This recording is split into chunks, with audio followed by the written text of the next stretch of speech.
Cahirlock, to use that Irish phrase, I knew Shane O'Farrell to see, but I'd never spoken with him. It's one of my regrets that I didn't get to know the man in life that I now feel I know well, the good-looking, talented, popular young man from my hometown of Carrickmacross. Conversely, I have to say that I regret that I've had to get to know his family so well. I regret that because it's only because of what happened to Shane on a summer's evening in August 2011. Prior to that, Jim and Lucy O'Farrell were the quiet, dignified parents of 4 daughters and their beloved son. They caused no offence to anyone. They were model citizens. They were the definition of a perfect Irish family. Their lives changed forever when Zygmantas Groduska killed their son. The shadow of an unbearable grief was to become the constant backdrop to their lives. But they were also set to become formidable campaigners for truth and justice. And today is their vindication. Today is a welcome acknowledgement by the government that this family was right in their campaign. No longer can their assertions of state failures be described or dismissed as allegations. It is an indisputable fact that Shane O'Farrell was failed by this state, resulting in his death, and that his family were failed by the state every day since. The man who killed Shane O'Farrell should not have been at liberty on the 2nd of August 2011. Zygmantas Groduska lived what has been described as a charmed existence. He had an amazing ability to avoid consequences for breaking the law in Ireland. Whether it be the moment less than an hour before Shane was killed in which the car in which Mr Groduska was travelling was stopped by the Gardaí. There was no tax, no NCT, the insurance had been secured fraudulently. Driven by one known criminal, the passengers comprised of other known drug dealers, including Groduska. But there was no search, no arrests, no seizure of the car. Groduska was told to take the steering wheel, and then he drove on down the road to hit Shane O'Farrell, throwing him over the bonnet of the car, leaving Shane to die on the side of the road before driving on into Carrickmacross, hiding the car and going to bed. A few years before that, Groduska had arrived in Ireland already with 12 convictions from Lithuania. Time and time again he committed crimes in Ireland. Time and time again he walked free. For theft, for drugs offences, for traffic offences in 2008, 2009, 2010 and throughout the first half of 2011 he was repeatedly arrested, repeatedly brought to court and repeatedly he walked free.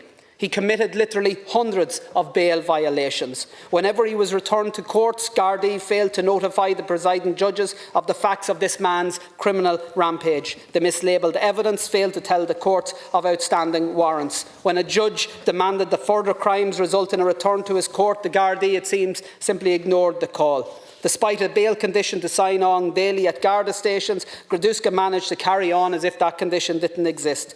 He even ended up imprisoned in the north for a time and nobody seemed to notice. The court services also managed to mislabel papers to Groduska's advantage.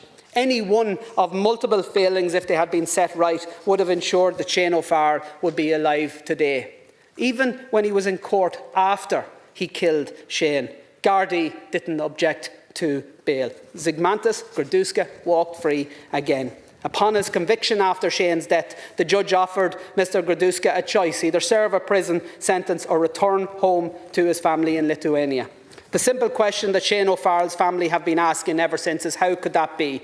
Why is it that regardless of the crime that the man who killed their son and brother could simply not be jailed? Was he just the luckiest criminal to ever walk the earth, or was it something more sinister? For 14 years they've sought answers from the state, and for 14 years they've been stonewalled at every turn.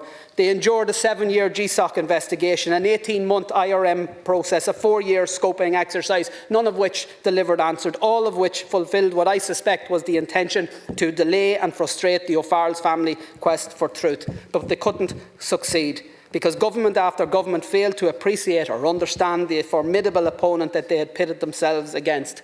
Cahirlock, Lucia O'Farrell today told me that she's just a 67-year-old mother trying to get justice for her son.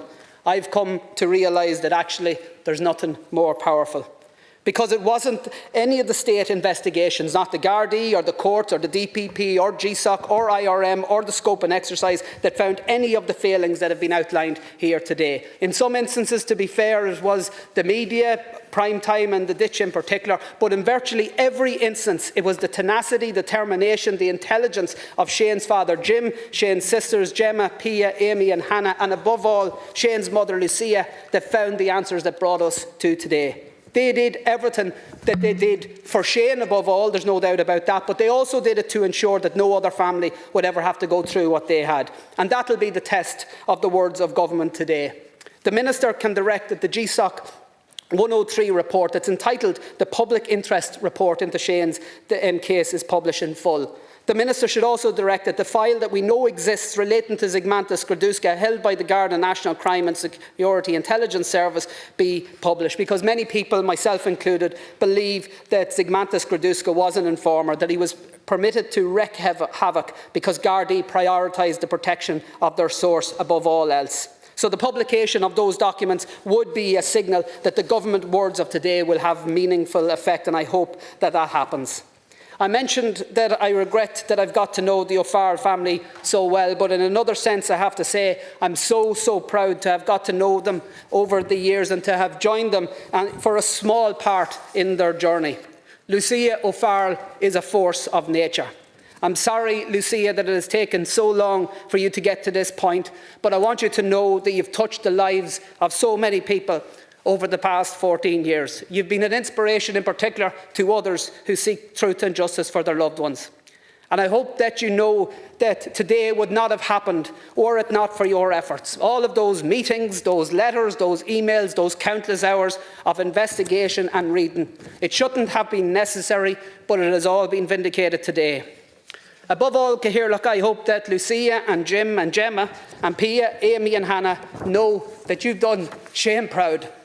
I hope that your grieving process can start properly today, and I sincerely hope and pray that you can all at last find the peace you deserve and the peace and comfort that I know Shane would want for you all.